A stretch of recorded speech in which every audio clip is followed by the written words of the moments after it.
সম্মানিত viewers, department of ইংলিশের পক্ষ থেকে সবাইকে জানাই স্বাগতম। আজকে আমরা আলোচনা করব দ্য শ্যাডো লাইন, অর্থাৎ সীমান্তে বিভক্ত মানবতা, অর্থাৎ সীমান্ত নিয়ে যে ভাগাভাগি সে বিষয়টি নিয়ে। এটি লিখেছেন অমিতাভ ঘোষ। আচ্ছা, আমরা প্রথম এই লেখা সম্পর্কে কিছু আলোচনা করব, অর্থাৎ বাস্তব জীবন সম্পর্কে আলোচনা করব। তারপরে আমরা আলোচনা করব লেখক আসলে বইয়ে কি চরিত্র, কোন কোন চরিত্র এখানে উপস্থাপন করেছেন, কোন বিষয়গুলো তিনি হাইলাইট করেছেন, কি বলতে চেয়েছেন। তো চলুন আমরা প্রথমে কিছু বাক্য শুনি আজকের ক্লাস সম্পর্কে। আচ্ছা, সময় সবচেয়ে বড় গল্পকার, সবচেয়ে বড় উপন্যাসিক। সময় কিন্তু সবচেয়ে বড় গল্পকার। পৃথিবীর প্রতিটি প্রান্তে সময়ের হাত ধরেই লেখা হয়েছে ইতিহাসের অমূল্য গল্পগুলো। সময়ের কালিতে মানব পড়েছে পৃথিবীর আদি সত্যের কথাগুলো। সময়ের পরিবর্তনে মানুষ দেখেছে খণ্ডিত হতে পৃথিবীকে, রাষ্ট্র ও জাতির নামে মানব থেকে আলাদা করতে মানবকে। এই একই পৃথিবীর সন্তান হয়েও তাই মানুষের সাথে মানুষের কত ভেদাভেদ, কত রাগ, ক্ষোভ, মান, অভিমান আর ঘৃণা। একসময় কেবল আত্মরক্ষা, আহারের চিন্তায় ব্যস্ত মানুষ সময়ের ফিরেই আজ এমন ক্ষমতার লোভে উন্মত্ত পাগলের ন্যায় প্রতিপত্তির জন্য দেশেহারা হয়ে যাচ্ছে। ক্ষমতালোভী মানুষেরা যুগে যুগে মানুষের মাঝে ঘটিয়েছে বিচ্ছেদ, তুলে দিয়েছে বিদ্বেষের দেয়াল, নিজেদের সুবিধার জন্য নির্ধারণ করেছে মানুষের সাথে মানুষের সীমানা। কিন্তু সাধারণ ছাপোষা খেটে খাওয়া মানুষের হৃদয়ের মরুকরণ কি তারা আসলে বুঝতে পেরেছে? সীমানার ওপারে তারই মতো যে আপনজন মানুষের রয়ে যায়, তাকে কি অত সহজেই ভুলিয়ে দিতে পারে ভাগবাটোয়ারার রাজনীতি? এতদিন যে ছিল এতদিন যে দেশ ছিল পরম আপন, যে দেশকে আপন মাতৃভূমি বলে জেনে এসেছি, সেই ভূমিকে কি সেই মাটির মানুষই ত্যাগ করতে পারে ক্ষমতা ও সুবিধার এই অজুহাতে? স্বভূমির বিভাজন আর সেই ক্রান্তি লগ্নের সাক্ষী মানুষদের গল্প দিয়ে স্বনামধন্য ভারতের লেখক অমিতাভ ঘোষ সাজিয়েছেন তার বিখ্যাত উপন্যাস দ্য শ্যাডো লাইন। 1984 সালে ভারতে ইন্দিরা হত্যাকাণ্ডের পর এই উপন্যাস লেখা শুরু করেন লেখক। ভারতে সে সময়কার পরিস্থিতি, বিশেষ করে দিল্লি সহ অন্যান্য শহর ছড়িয়ে পড়ে দাঙ্গা এই উপন্যাসের লেখনীতে জ্বালানির ভূমিকা পালন করে। The shadow lines Bharat Pakistan ভাগ ও বিভাজনকালীন ভয়াবহতার সেই সময়ের প্রেক্ষাপটে রচিত অনবদ্য এক সাহিত্যকর্ম। ইতিহাসের এক দাঙ্গার সময় অমিতাভ ঘোষ তার কলমের কালিতে তুলে আনেন আরেক দাঙ্গার ভয়াবহতা আর বিধ্বস্ত মানবিকতা। মানব চিত্রকে হয়তো টুকরো করা যায়, মানুষের জন্য এঁকে দেওয়া যায় শয়ে শয়ে সীমানা। শত শত আপনি সীমানা দিতে পারবেন। সীমানায় তুলে দেওয়া যায় কাঁটাতার, গতিকে করা যায় রুদ্ধ, সীমাবদ্ধ করা যায় মানুষকে, মানবে মানুষের বিস্তার। কিন্তু এত কিছু করেও কি নিয়ন্ত্রণ করা যায় মানুষের অনুভূতি ও স্মৃতিকে? অভিজ্ঞতার অনুভব কি আলাদা করা যায় কাঁটাতারের বেড়ার এপার ওপার হিসেবে? নাকি জাতীয়তাবাদ আর রাজনীতির মরুকরণে আদৌ আছে সাধারণের মুক্তি? নাকি সহিংসতার কোলে বসে এটা নিয়েই আসে কেবল আরো ভাঙ্গার হাকডাক? জাতির নামে, ধর্ম, বর্ণ আর ভাষা, সংস্কৃতির নামে এত এত বিভক্তি তো থামাতে পারেনি খোদা বঞ্চনা আর ঘৃণার চাষাবাদকে। বরং সুবিধাবাদী, ভোগবাদী ধনীরাই তাতে লাভবান হয়েছে বেশি। সমস্ত পার্থক্য উপেক্ষা করে দেশে দেশে অর্থ আর ক্ষমতারই থাকে একতার মিলবন্ধন। তাদের লাভের জন্য ভাঙ্গা গড়ার খেলায় বলি হয় সাধারণ মানুষ, পথে ঘাটে মারা পড়ে মানবিকতা, হৃদয়ে হৃদয়ে হয় বিষের চাষাবাদ। এই ধারাটি নিজের উপন্যাসের মাধ্যমে ফুটিয়ে তুলেছেন অমিতাভ ঘোষ। একদিকে যেমন ভারতীয় উপমহাদেশের এই জটিল পরিস্থিতিকে তিনি তুলে ধরেছেন, অন্যদিকে এই একই উপন্যাসে তুলনামূলক ছোট পরিসরে হলেও পাঠকের সামনে এনেছেন দ্বিতীয় বিশ্বযুদ্ধ পরবর্তী ইউরোপের বিধ্বস্ত দিগ্ভ্রান্ত সমাজ ব্যবস্থাকে।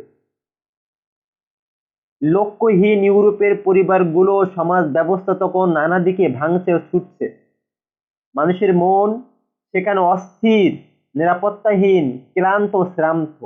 সম্ভবত লেখকের বেড়ে ওঠা ও পড়াশোনা ভারত, বাংলাদেশ, শ্রীলঙ্কা, ইরান, ইংল্যান্ডের মতো এক বিশ্বজনীন পরিমণ্ডলে হয়েছে বলেই লেখক এত চমৎকারভাবে মানুষের মন, অনুভূতি ও অভিজ্ঞতার বিশ্বজনীন রূপটি তার এই এক সাহিত্যকর্মে তুলে ধরতে পেরেছেন।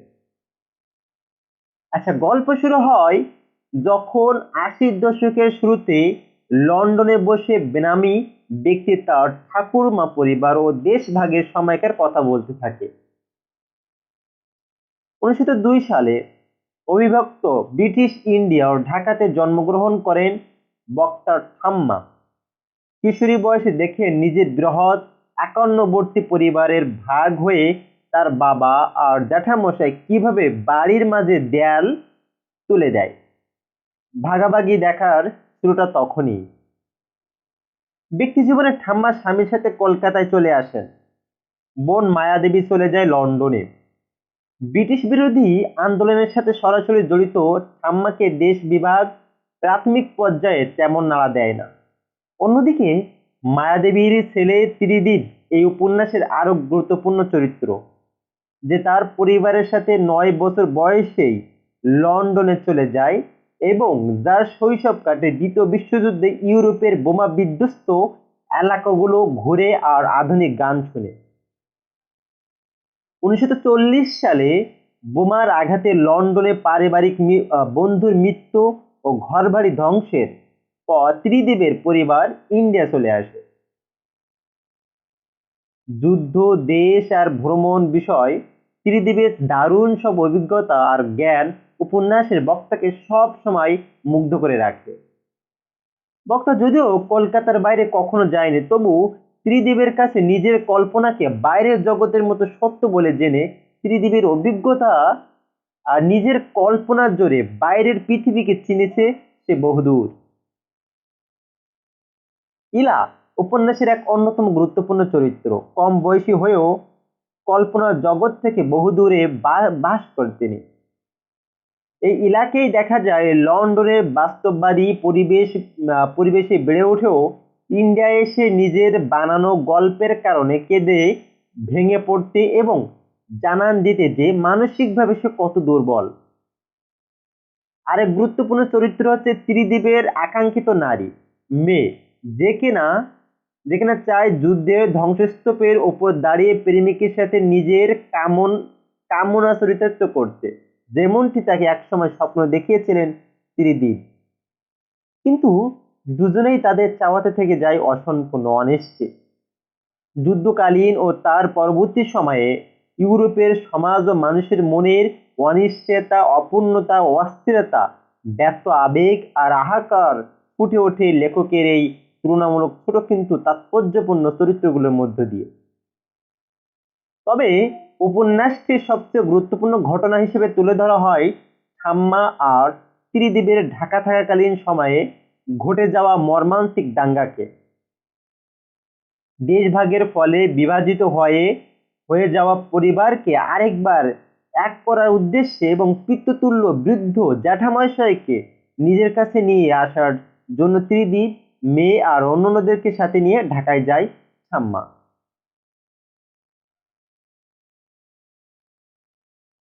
সময়টা ৪৭-এর পরের উত্তাল সময়, ঘৃণার বাষ্পে তখন এই উপমহাদেশের বাতাস বিষাক্ত হয়ে গিয়েছিল। জ্যাঠামশাইয়ের সাথে দেখা করতে যাওয়ার সময় ঠাম্মারা সাক্ষী হয় এক ভয়ঙ্কর জনরোষের। দাঙ্গার নামে কিছু হিংস্র মানুষের হাতে নির্মমভাবে খুন হয় জ্যাঠামশাই, ত্রিদীপ আর দরিদ্র মুসলিম রিক্সা চালক খলিল। ঢাকার ফেরার অংশটুকু সম্পূর্ণ উপন্যাসটির সবচেয়ে অর্থবহ অংশ এই কারণে যে এটা একই সাথে বিভিন্ন শ্রেণীর ও বয়সে মানুষের কাছে দাঙ্গার নানা রূপ তুলে ধরে।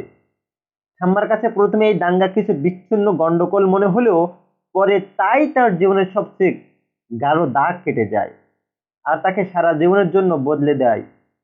দেখা যায় জ্যাঠামশাইয়ের মতো অসুস্থ, দুর্বল বৃদ্ধ, যার কিনা নিজের স্বাস্থ্য ও পিতৃক ভিটা ছাড়া আর কোনো কিছুই নেই, সেও রক্ষা পায় না নৃশংসতার হাত থেকে। দরিদ্র খলিল এখানে চিত্রিত হয়েছে সেই সমস্ত হতদরিদ্র মানুষের প্রতীক হিসেবে যারা কেবল তাদের ধর্মের কারণে নিজেদের বাস্তবিকতা থেকে উচ্ছিত হয়ে অন্যের দেশের অন্যের দয়ায় জীবন মেনে নিতে বাধ্য হয়েছে। এই বই আমাদের আমাদেরকে জানিয়ে দেয় ঘৃণার বিষে নীল আর হিংস্রতার উৎসবে মতোয়ারা মানুষ কাউকে ছাড় দেয় না। যে দাঙ্গায় হিন্দু ত্রিদীপ ও জ্যাঠামশাইয়ের মারা যায়, সেই একই দাঙ্গায় মুসলিম খলিলও নৃশংসভাবে খুন হয়। কিন্তু রাজনীতি আর বিদ্বেষময় সময় কি যুগ যুগ ধরে পাশাপাশি বসবাস করে আসা সাধারণ হিন্দু মুসলিমের সেই সম্প্রীতি কি সবটাই শেষ হয়ে গিয়েছিল? পাঠক সেই প্রশ্নের উত্তর পায় দারিদ্র আশ্রিত খলিল ও তার পরিবারের উপর জ্যাঠামশাইয়ের নির্ভরতা আর ভরসার অংশটুকু থেকে। নিজের পরিবারকে চিনতে না পারলে সে খলিলের সাথে থাকার ও তার সেবার উপর নির্ভর করার ব্যাপারে নিশ্চিত থাকে। ঠাম্মাদেরকেও ঢাকায় আসার পর নিরাপদে নিয়ে আসে সাইফুদ্দিন নামের আরেক মুসলিম লেখক। তার উপন্যাসে খুব সুন্দর করে তুলে এনেছেন দাঙ্গা আর রাজনীতির বাইরে সাধারণ হিন্দু মুসলিমের আবহমান স্নেহের বন্ধনকে। বইয়ের শেষের দিকে দেখা যায় যে যার পৃথিবীতে ফিরে যায় জীবনে এগোতে থাকে, কিন্তু আমুর তো কখনো ভুলতে পারে না দাঙ্গার নৃশংসতাকে, পারে না প্রত্যক্ষদর্শী অন্য কেউ। সীমান্তের কালো রেখা মানুষগুলোর জীবনে ও মনে চিরকালের মতো কালো দাগ এঁকে দেয়। লন্ডনের আধুনিক জীবন এগোতে থাকে লক্ষ্যহীনভাবে, সেখানে মূল্যবোধ ও আদর্শের জায়গায় সামান্যই। মূলত বইটি মানুষের জটিল মনস্তত্ত্ব ও সময়ের ক্রান্তি লগ্ন উভয়ের উপরেই লেখকের চিন্তাশীলতার আলো ফেলা সাহিত্যের এক অনন্য নিদর্শন। কিভাবে মানুষের দ্বারা সময় আক্রান্ত হয় আর কিভাবে সময় মানুষকে বদলে দিতে পারে, চিরতরে সেই মহাগল্পের সাথেই পরিচয় করাই অমিতাভ ঘোষের দ্য শ্যাডো লাইন্স। তো এই ছিল অমিতাভ ঘোষের দ্য শ্যাডো লাইন্স এর পর্যালোচনা। তো আজ এই পর্যন্ত, অন্যদিন অন্য কোনো বিষয় নিয়ে আবারও কথা হবে। ততদিন সুস্থ থাকুন, ভালো থাকুন। আসসালামু আলাইকুম রহমতুল্লাহি ওয়া বারাকাতুহু।